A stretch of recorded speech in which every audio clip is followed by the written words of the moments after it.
இதான் எங்கள் வீட்டு தோட்டம். ஒரு மல்லி செடி, ஒரு ஒன்றுக்குமே உதவாத மாமரம், காய்ச்சி ஓஞ்ச வாழை மரம், சப்போட்டா மரம். சப்போட்டா மரத்தில் நான் சொன்னதுனால இதான் காய் கருப்பிடிச்சு, எல்லா காயும் கருப்பிடிச்சு போய் தான் இருக்குது. அதுக்கு ஏதாவது ஒரு மருந்து இருந்தால் கொஞ்சம் கமெண்டில் சொல்லிட்டு போங்க.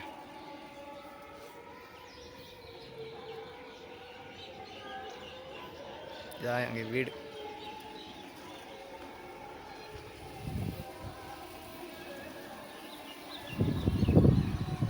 பாதி தான் கட்டி முடிச்சிருக்காங்க. இன்றைக்கி ஆள் வரும்னு சொன்னாங்க, இன்றைக்கி வரல. நாளைக்கு தான் காங்கிரீட் போய் ஆள் வருமா இருக்கும். போடணும், போட்டு சீக்கிரமாக வீட்டை ரெடி பண்ணணும்.